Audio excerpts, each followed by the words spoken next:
Ketika kamu menikmati secangkir kopi hangat setiap pagi atau membeli camilan di tengah kesibukan, pernahkah terlintas dalam pikiranmu betapa kecilnya pengeluaran itu? Namun, kakek kamu tidak pernah memberitahu rahasia ini. Kebiasaan kecil yang tampaknya sepele ini bisa menyedot sebagian besar anggaranmu secara perlahan. Mari kita telusuri bersama bagaimana mengubah pengeluaran sehari-hari yang tampak remeh ini menjadi strategi menabung yang ampuh dan efektif untuk masa depanmu. Kaum mendang-mending adalah generasi modern yang hidup di era media sosial, di mana mereka sering dihadapkan pada gaya hidup penuh perbandingan. Di antara keinginan untuk hidup layak dan realitas finansial yang terbatas, muncul pertanyaan, bagaimana bisa menabung dengan cerdas tanpa harus mengorbankan gaya hidup sepenuhnya? Dalam video ini, kita akan membahas strategi menabung yang cocok untuk kaum mendang-mending. Tips 1. Menabung di depan, bukan di belakang. Menabung adalah salah satu kebiasaan keuangan yang seringkali dikesampingkan oleh banyak orang, terutama oleh kaum mendang-mending yang cenderung terjebak dalam siklus pengeluaran konsumtif. Salah satu alasan utama mengapa banyak orang merasa sulit untuk menabung adalah karena mereka memprioritaskan pengeluaran terlebih dahulu, lalu menabung hanya dari sisa yang ada. Pola pikir ini seringkali membuat tabungan menjadi kecil, bahkan tidak ada sama sekali. Untuk mengubah kebiasaan ini, salah satu strategi yang paling efektif adalah menabung di depan, sebelum melakukan pengeluaran lainnya, bukan di belakang setelah semua pengeluaran terpenuhi. Di bab ini, kita akan membahas konsep menabung di depan, mengapa hal ini efektif, dan bagaimana cara menerapkannya secara konsisten dalam kehidupan sehari-hari. Apa itu menabung di depan? Menabung di depan berarti kamu menyisihkan sebagian pendapatan untuk ditabung sebelum kamu menggunakan uang tersebut untuk keperluan lain. Dengan kata lain, menabung menjadi prioritas utama dalam pengelolaan keuangan, bukan sesuatu yang dilakukan dengan sisa uang setelah semua pengeluaran terpenuhi. Menabung di depan menciptakan disiplin finansial yang kuat dan memastikan bahwa kamu tetap konsisten dalam membangun tabungan jangka panjang, terlepas dari pengeluaran yang tidak terduga atau godaan konsumtif. Cara ini berbeda dengan pola pikir tradisional di mana orang seringkali menganggap tabungan sebagai sisa dari penghasilan setelah pengeluaran. Padahal, pengeluaran seringkali fleksibel dan cenderung bertambah, sementara tabungan tidak mendapat prioritas sehingga seringkali diabaikan. Mengapa menabung di depan efektif? Menabung di depan memiliki beberapa manfaat utama yang membuatnya lebih efektif dibandingkan metode menabung di belakang. Prioritas utama: dengan menabung di awal, kamu memastikan bahwa tujuan keuangan jangka panjangmu tidak terabaikan. Menabung menjadi bagian integral dari rutinitas finansial, sama seperti membayar tagihan atau memenuhi kebutuhan pokok lainnya. Mengurangi pengeluaran konsumtif: ketika kamu menabung di awal, sisa pendapatan yang kamu miliki untuk pengeluaran menjadi lebih terbatas. Ini secara tidak langsung membantu mengurangi pengeluaran konsumtif yang tidak perlu. Dengan penghasilan yang tersisa lebih sedikit setelah menabung, kamu akan lebih cenderung memilih pengeluaran yang penting dan menghindari pemborosan. Konsistensi jangka panjang: menabung di depan memudahkanmu untuk membangun kebiasaan menabung yang konsisten. Ketika kamu secara otomatis menyisihkan uang di awal, menabung menjadi kebiasaan yang terinternalisasi dalam rutinitas finansialmu, sehingga lebih sulit untuk dilupakan atau diabaikan. Keamanan finansial: dengan menabung secara konsisten, kamu menciptakan fondasi keamanan finansial. Dana darurat, tabungan untuk masa depan, dan investasi dapat dibangun dengan lebih cepat dan stabil, memberikanmu ketenangan pikiran di tengah ketidakpastian ekonomi. Cara menerapkan strategi menabung di depan. 1. Tentukan persentase penghasilan yang akan ditabung. Langkah pertama adalah menentukan berapa persen dari penghasilan yang akan kamu tabung setiap kali menerima gaji. Idealnya, kamu bisa menargetkan menabung minimal 20% dari pendapatan bulanan. Namun, persentase ini bisa disesuaikan dengan situasi keuanganmu. Beberapa orang mungkin merasa nyaman menabung 10%. Sementara yang lain bisa menabung hingga 30% atau lebih. Persentase yang kamu tetapkan harus realistis dan sesuai dengan pengeluaranmu, tetapi tetap cukup signifikan untuk memberikan dampak pada pertumbuhan tabunganmu. 2. Otomatisasi proses menabung. Untuk memastikan bahwa menabung menjadi prioritas, Pertimbangkan untuk mengotomatisasi proses menabung. Misalnya, kamu bisa mengatur agar sebagian gaji otomatis ditransfer ke rekening tabungan segera setelah diterima. Dengan cara ini, kamu tidak perlu khawatir lupa atau tergoda untuk menggunakan uang tersebut untuk hal-hal lain. Otomatisasi juga membantu mengurangi keputusan emosional terkait menabung. Jika menabung menjadi proses yang otomatis, kamu tidak akan merasa tertekan atau ragu setiap kali harus menyisihkan uang. 3. Gunakan rekening terpisah untuk tabungan. Menyimpan tabungan dalam rekening yang berbeda dari rekening pengeluaran sehari-hari dapat membantu menghindari godaan untuk menggunakan tabungan tersebut untuk kebutuhan yang tidak mendesak. Buatlah rekening tabungan yang sulit diakses untuk pengeluaran sehari-hari. Misalnya, tanpa kartu ATM atau layanan internet banking yang mudah digunakan. Ini akan menciptakan hambatan tambahan yang membuatmu berpikir 2 kali sebelum mengambil uang dari tabungan. Dengan cara ini, tabungan lebih aman dan terjaga dari pengeluaran impulsif. 4. Sesuaikan anggaran setelah menabung. Setelah kamu menyisihkan sebagian penghasilan untuk ditabung, sesuaikan anggaran bulananmu berdasarkan sisa pendapatan. Pastikan bahwa semua kebutuhan dasar seperti makanan, tagihan, dan transportasi masih bisa terpenuhi. Jika anggaranmu terasa terlalu ketat setelah menabung, evaluasi kembali pengeluaran-pengeluaran yang bisa dipangkas atau dikurangi. Prioritaskan kebutuhan pokok, tetapi jangan lupa untuk tetap menyisihkan dana untuk kebutuhan rekreasi atau hiburan agar keuanganmu tetap seimbang dan kamu tidak merasa terlalu terbebani. 5. Evaluasi dan tingkatkan tabungan secara bertahap. Seiring waktu, pendapatanmu mungkin meningkat atau pengeluaranmu bisa berkurang. Jika situasi ini terjadi, evaluasi kembali persentase yang kamu tabung dan cobalah untuk meningkatkannya secara bertahap. Jika sebelumnya kamu menabung 10%, mungkin kamu bisa meningkatkan menjadi 15% atau 20% ketika pendapatanmu naik, atau ketika kamu telah melunasi hutang tertentu. Meningkatkan persentase tabungan seiring dengan pertumbuhan penghasilan akan mempercepat pencapaian tujuan keuanganmu tanpa terlalu membebani gaya hidup sehari-hari. Mengatasi hambatan dalam menabung di depan. Meskipun menabung di depan adalah strategi yang sangat efektif, banyak orang mungkin mengalami kesulitan dalam melaksanakannya secara konsisten. Berikut adalah beberapa hambatan umum dalam menabung di depan, beserta solusinya.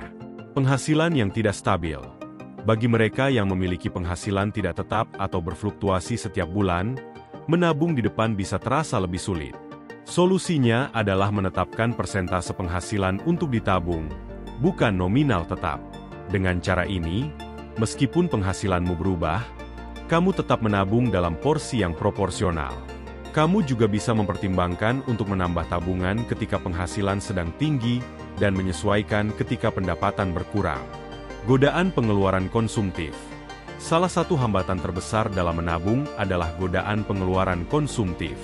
Untuk mengatasi ini, pastikan kamu memiliki anggaran yang ketat dan selalu ingatkan diri tentang tujuan keuangan jangka panjangmu.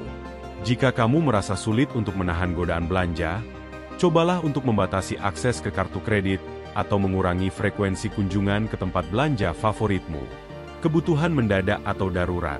Terkadang, situasi darurat dapat mengganggu rencana menabung. Untuk mengatasi ini, pastikan kamu memiliki dana darurat yang terpisah dari tabungan jangka panjangmu. Dana darurat sebaiknya cukup untuk menutupi pengeluaran selama 3 hingga 6 bulan, sehingga kamu tidak perlu mengorbankan tabungan utama ketika keadaan darurat muncul. Memastikan konsistensi dalam menabung. Konsistensi adalah kunci utama dalam strategi menabung di depan. Tanpa disiplin yang kuat, sangat mudah untuk tergoda oleh pengeluaran sehari-hari yang tidak terduga atau perubahan gaya hidup. Berikut adalah beberapa tips untuk memastikan kamu tetap konsisten dalam menabung. Ingatkan diri tentang tujuan keuangan. Selalu ingatkan dirimu mengapa kamu menabung. Entah itu untuk membeli rumah, pensiun, atau membangun dana pendidikan anak, memiliki tujuan yang jelas dan nyata akan memotivasi kamu untuk tetap berpegang pada rencana menabung. Monitor perkembangan tabungan secara berkala. Pantau perkembangan tabunganmu secara teratur. Melihat pertumbuhan tabungan dari bulan ke bulan akan memberikanmu rasa pencapaian dan dorongan untuk terus melanjutkan kebiasaan menabung. Hadiahkan diri saat mencapai target. Untuk menjaga motivasi, berikan dirimu hadiah kecil setiap kali kamu mencapai tonggak tertentu dalam menabung. Hadiah ini tidak harus besar atau mahal, tetapi cukup untuk memberikan penghargaan atas usahamu dalam menjaga disiplin menabung. Kesimpulan tips 1. Menabung di depan, bukan di belakang, adalah strategi yang sederhana tetapi sangat efektif dalam mencapai tujuan keuangan. Dengan menjadikan menabung sebagai prioritas utama, kamu bisa memastikan bahwa kebutuhan masa depanmu terpenuhi tanpa harus mengorbankan keamanan finansialmu. Otomatisasi tabungan, penggunaan rekening terpisah, dan peningkatan tabungan secara bertahap adalah beberapa langkah praktis yang dapat kamu terapkan untuk menjaga konsistensi dalam menabung. Ingat, kunci utama dari keberhasilan finansial jangka panjang adalah disiplin dan kesabaran.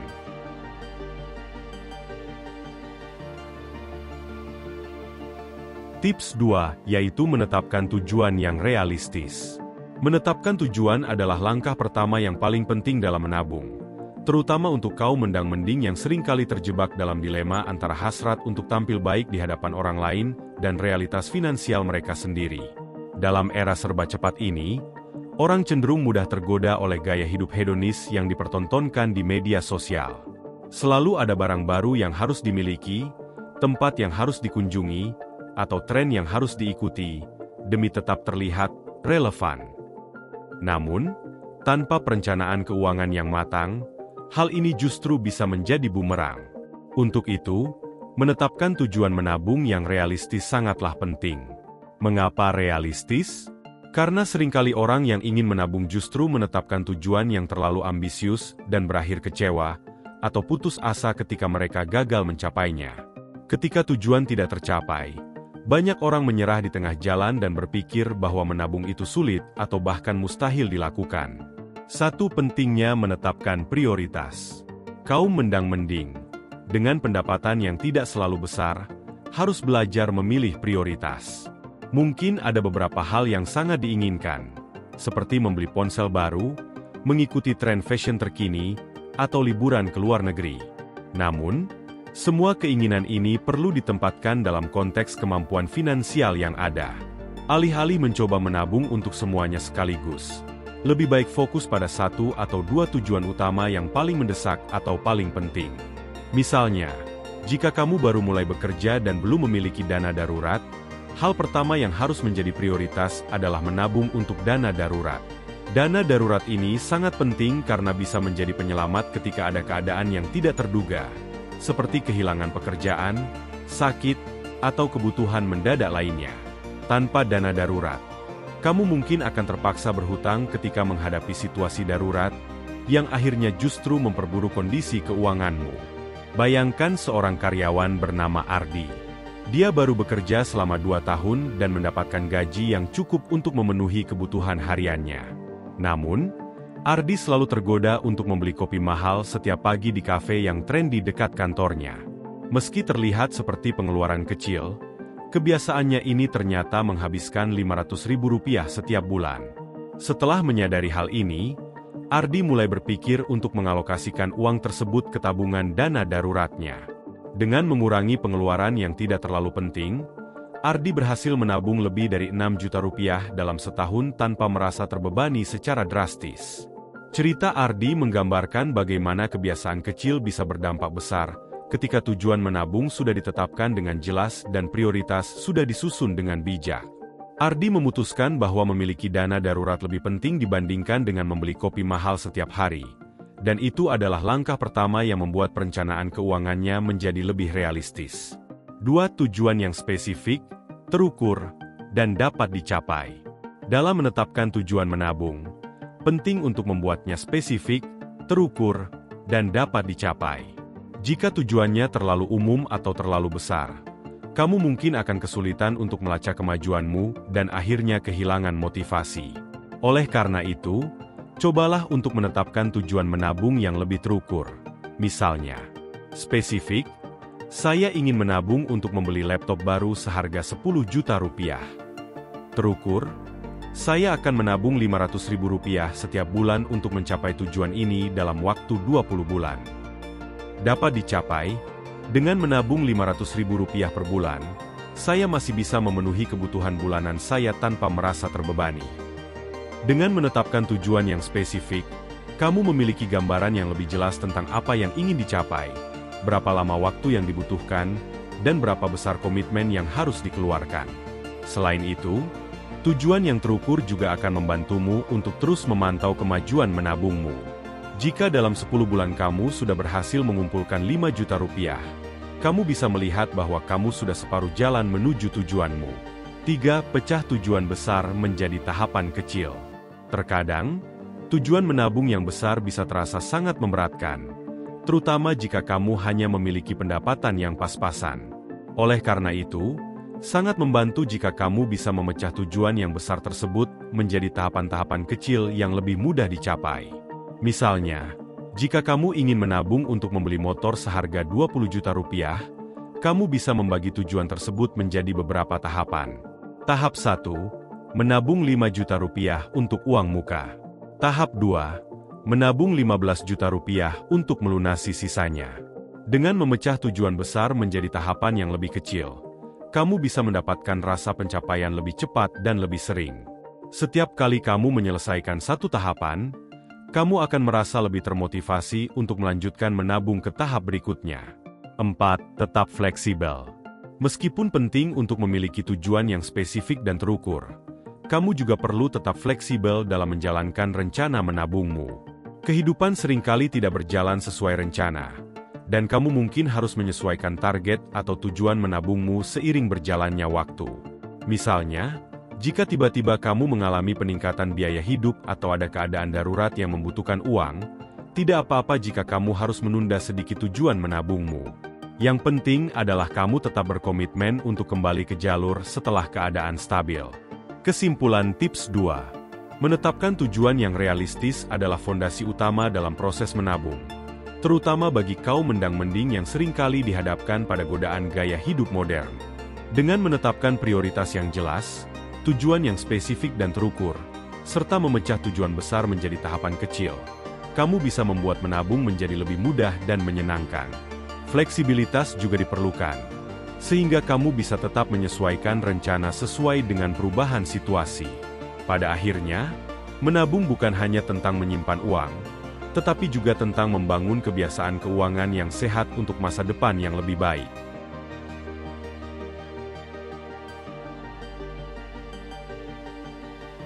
IPS 3. Pengaturan budget ala 50-30-20. Salah satu metode paling sederhana namun efektif untuk mengelola keuangan adalah menggunakan prinsip 50-30-20. Sebuah formula pengaturan anggaran yang dapat membantu kaum mendang-mending menemukan keseimbangan antara kebutuhan, gaya hidup, dan tabungan. Konsep ini diperkenalkan oleh Elizabeth Warren, seorang ahli hukum sekaligus politisi, dan telah menjadi metode yang populer karena kesederhanaannya serta kemampuannya untuk disesuaikan dengan berbagai level pendapatan. Prinsip 50-30-20 membagi pengeluaran bulanan ke dalam 3 kategori utama: kebutuhan 50%, keinginan 30%, dan tabungan serta investasi 20%. Dengan menggunakan metode ini, kamu bisa memastikan bahwa tidak ada satu aspek keuangan yang mendominasi secara berlebihan, sehingga kamu masih bisa menabung tanpa merasa seperti hidup serba kekurangan. Mari kita jelajahi lebih dalam bagaimana metode ini bisa diterapkan dalam kehidupan kaum mendang-mending, dan bagaimana kamu bisa memanfaatkannya untuk mengatur keuanganmu secara lebih baik. Kategori 50% untuk kebutuhan. Prioritas utama. Kebutuhan adalah pengeluaran yang tidak bisa dihindari dan wajib dipenuhi setiap bulan agar kehidupan tetap berjalan. Dalam kategori ini, 50% dari total pendapatanmu harus dialokasikan untuk kebutuhan dasar seperti biaya tempat tinggal, sewa atau cicilan rumah, tagihan listrik, air, dan gas, kebutuhan makan sehari-hari, transportasi, baik untuk bekerja atau aktivitas sehari-hari, asuransi kesehatan dan proteksi dasar lainnya. Bagi kaum mendang-mending yang sering dihadapkan pada pengeluaran besar untuk gaya hidup, kategori ini mengingatkan kita pada pentingnya memprioritaskan kebutuhan pokok di atas segalanya. Ini bukan berarti kamu harus hidup hemat tanpa kenikmatan sama sekali. tetapi fokusnya adalah memastikan bahwa kebutuhan dasar terpenuhi sebelum memikirkan hal-hal lain. Dengan cara ini, kaum mendang-mending seperti Rina bisa lebih menyadari pengeluaran mana yang benar-benar penting dan menghindari jebakan gaya hidup yang seringkali membuat kantong jebol. Kategori 30% untuk keinginan. Menikmati hidup dengan bijak. Tidak ada yang salah dengan sesekali memanjakan diri. Dalam kategori ini, 30% dari pendapatanmu bisa digunakan untuk keinginan yang sifatnya tidak wajib, tetapi membuat hidup lebih menyenangkan.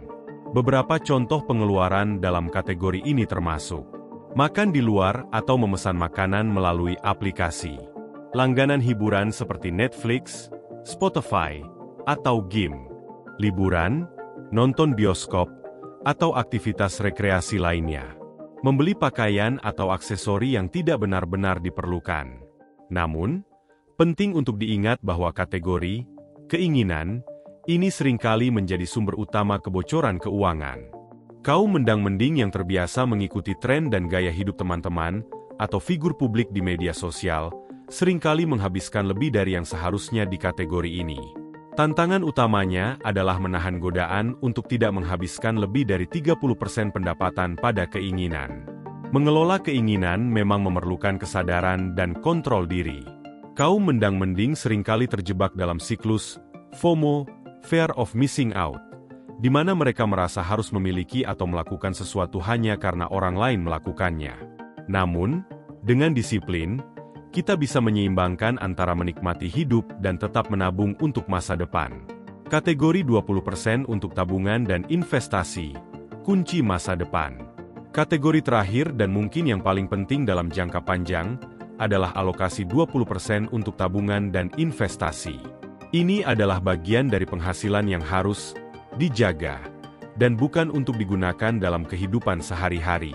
Beberapa contoh alokasi dalam kategori ini adalah tabungan darurat, investasi reksadana, saham, atau emas, dana pensiun atau tabungan jangka panjang lainnya, cicilan hutang produktif, misalnya untuk rumah atau pendidikan. Mengapa 20% untuk tabungan dan investasi begitu penting? Karena ini adalah sumber dana yang akan menjadi pondasi keuangan masa depanmu. Tanpa tabungan atau investasi, kamu akan kesulitan mencapai tujuan finansial jangka panjang, seperti membeli rumah, mempersiapkan dana pensiun, atau menghadapi situasi darurat. Kaum mendang-mending yang seringkali merasa mendang-mending ketika berbicara tentang investasi perlu mulai menyadari bahwa uang yang disimpan hari ini adalah investasi untuk kestabilan masa depan. Bagi kaum mendang-mending, mungkin terasa sulit untuk memulai menabung atau berinvestasi ketika penghasilan terasa terbatas. Namun, dengan disiplin dan komitmen, alokasi 20% ini bisa menjadi penyelamat di masa depan. Penting untuk diingat bahwa investasi kecil yang dilakukan secara konsisten dapat memberikan hasil yang besar di masa depan berkat kekuatan bunga majemuk, compound interest. Fleksibilitas dalam 50-30-20. Meskipun metode 50-30-20 memberikan panduan yang jelas tentang bagaimana membagi penghasilan, penting juga untuk tetap fleksibel dalam menerapkannya sesuai dengan situasi pribadi. Misalnya, jika kamu sedang membayar cicilan hutang yang cukup besar, kamu mungkin perlu menyesuaikan persentase di kategori lain.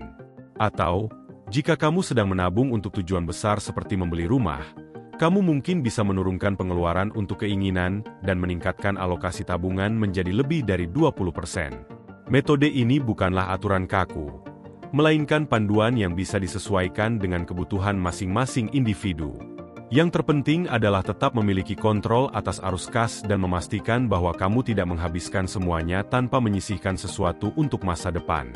Kesimpulan tips 3. Metode 50-30-20 adalah cara yang sederhana namun efektif untuk mengelola keuangan, terutama bagi kaum mendang-mending yang seringkali terjebak dalam pengeluaran yang tidak terkendali. Dengan membagi penghasilan ke dalam 3 kategori utama, kebutuhan, keinginan, dan tabungan investasi, kamu bisa memastikan bahwa kebutuhan pokok terpenuhi, masih bisa menikmati hidup, dan tetap menabung untuk masa depan.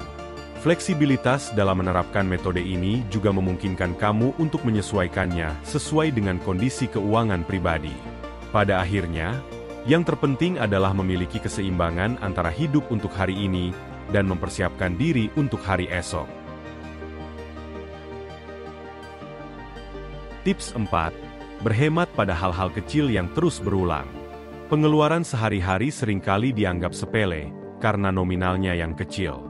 Namun, ketika dikumpulkan, pengeluaran kecil ini dapat menjadi salah satu sumber kebocoran finansial yang signifikan. Kaum mendang-mending, yang cenderung lebih fleksibel dalam urusan keuangan, seringkali terjebak dalam pola pengeluaran kecil namun berulang ini. Misalnya, pembelian kopi harian, langganan aplikasi, atau biaya transportasi yang terlihat ringan, tetapi ketika dijumlahkan dalam sebulan, bisa menguras sebagian besar anggaran yang sebenarnya bisa dihemat. Dalam bab ini, kita akan membahas bagaimana strategi berhemat pada pengeluaran kecil yang berulang dapat memberikan dampak besar pada kesehatan finansialmu secara keseluruhan. Dengan pengelolaan yang lebih cermat terhadap pengeluaran sehari-hari, kamu dapat meningkatkan tabungan dan mempercepat pencapaian tujuan keuanganmu tanpa harus merasa kekurangan dalam gaya hidup. Menyadari dampak pengeluaran kecil yang berulang. Banyak orang tidak menyadari bahwa pengeluaran kecil yang terjadi secara terus-menerus memiliki dampak kumulatif yang besar. Pengeluaran seperti membeli makanan ringan setiap hari, menggunakan aplikasi berbayar yang jarang dipakai, atau membeli pakaian yang sebenarnya tidak terlalu dibutuhkan bisa tampak tidak berbahaya dalam jangka pendek. Namun, seiring waktu, kebiasaan-kebiasaan ini bisa menghabiskan sebagian besar anggaran yang seharusnya bisa dialokasikan untuk hal-hal yang lebih produktif, seperti menabung atau investasi. Misalnya, jika kamu menghabiskan Rp20.000 setiap hari untuk kopi di kafe, mungkin ini tampak kecil. Tetapi, jika dikalikan 30 hari dalam sebulan, total pengeluaran tersebut bisa mencapai Rp600.000. Dalam setahun, angka ini bertambah menjadi Rp7.200.000, yang sebenarnya bisa digunakan untuk menabung atau berinvestasi. Kesadaran adalah langkah pertama dalam mengatasi masalah ini. Dengan melacak pengeluaran kecil yang sering terjadi, kamu akan mendapatkan gambaran yang lebih jelas tentang seberapa banyak uang yang keluar untuk hal-hal yang mungkin tidak terlalu penting. Mengidentifikasi pengeluaran kecil yang sering terabaikan. Untuk mulai berhemat, langkah pertama yang perlu kamu lakukan adalah mengidentifikasi pengeluaran kecil yang seringkali terlewat atau dianggap remeh. Pengeluaran ini seringkali tidak masuk dalam perencanaan anggaran yang besar, tetapi justru dapat menguras sebagian besar penghasilan jika dibiarkan terus-menerus. Beberapa contoh pengeluaran kecil yang umum terjadi antara lain. Pembelian minuman atau camilan harian. Seperti yang disebutkan sebelumnya, kebiasaan membeli kopi, teh, atau camilan setiap hari bisa mengakibatkan akumulasi pengeluaran yang besar. Langganan aplikasi atau layanan berbayar. Banyak orang berlangganan berbagai aplikasi streaming, layanan musik, atau aplikasi olahraga yang mungkin jarang digunakan. Bahkan jika biayanya hanya Rp50.000 hingga Rp100.000 per bulan, ketika dikumpulkan, jumlahnya bisa cukup besar. Transportasi. Pengeluaran harian untuk transportasi, terutama jika kamu sering menggunakan layanan ride sharing, dapat menjadi salah satu sumber pengeluaran yang tidak terlihat. Membayar biaya transportasi setiap hari bisa jauh lebih besar dibandingkan jika kamu merencanakan perjalanan dengan lebih efisien atau menggunakan transportasi umum. Makan di luar. Makan di luar, baik itu di restoran atau membeli makanan cepat saji, seringkali jauh lebih mahal dibandingkan dengan memasak sendiri di rumah.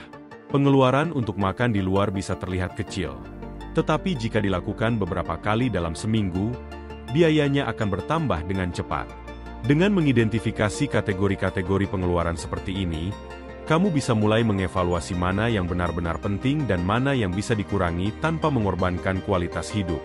Membuat rencana penghematan untuk pengeluaran kecil. Setelah mengidentifikasi pengeluaran-pengeluaran kecil yang sering terabaikan, langkah berikutnya adalah membuat rencana penghematan yang realistis. Tujuannya bukan untuk sepenuhnya menghilangkan kesenangan kecil dalam hidup, tetapi untuk mengelola pengeluaran tersebut dengan lebih bijaksana dan seimbang. Batasi frekuensi pengeluaran. Jika kamu merasa bahwa pengeluaran untuk kopi harian atau makan di luar sulit untuk dihilangkan, cobalah untuk mengurangi frekuensinya. Misalnya, alih-alih membeli kopi setiap hari, batasi menjadi hanya 2 atau 3 kali seminggu. Atau jika kamu sering makan di luar, tetapkan 1 atau 2 hari dalam seminggu di mana kamu memasak sendiri di rumah. Pembatasan ini akan tetap memberi ruang bagi kenikmatan kecil dalam hidup, tetapi pada saat yang sama, membantu mengurangi pengeluaran secara signifikan dalam jangka panjang. Beralih ke alternatif yang lebih murah. Salah satu cara lain untuk berhemat adalah dengan mencari alternatif yang lebih murah untuk pengeluaran kecil. Misalnya, jika kamu terbiasa membeli kopi di kafe, pertimbangkan untuk membuat kopi sendiri di rumah atau di kantor. Biaya pembuatan kopi di rumah jauh lebih murah dibandingkan dengan membeli di luar. Demikian pula, untuk transportasi, kamu bisa mempertimbangkan menggunakan transportasi umum atau bersepeda jika memungkinkan. Ini tidak hanya menghemat uang, tetapi juga bisa menjadi langkah positif untuk kesehatan dan lingkungan. Evaluasi dan batalkan langganan yang tidak diperlukan. Langganan aplikasi berbayar yang jarang digunakan adalah salah satu sumber pengeluaran kecil yang sering kali terlewatkan. Evaluasi semua langganan yang kamu miliki, dan tanyakan pada dirimu apakah layanan tersebut benar-benar digunakan secara rutin dan memberikan manfaat yang sepadan. Jika ada aplikasi yang hanya kamu gunakan sekali atau 2 kali dalam sebulan, pertimbangkan untuk membatalkan langganan tersebut. Kamu bisa selalu berlangganan kembali di kemudian hari jika memang diperlukan. Tetapkan anggaran harian atau mingguan. Cara lain untuk mengontrol pengeluaran kecil adalah dengan menetapkan anggaran harian atau mingguan yang ketat. Tentukan berapa jumlah maksimal yang dapat kamu keluarkan untuk hal-hal seperti makanan ringan, transportasi, atau hiburan setiap minggu. Dengan menetapkan batas ini, kamu akan lebih sadar terhadap setiap pengeluaran dan lebih berhati-hati dalam membelanjakan uangmu. Untuk memastikan kepatuhan terhadap anggaran ini, kamu bisa menggunakan aplikasi keuangan atau bahkan metode tradisional, seperti mencatat pengeluaran di buku harian.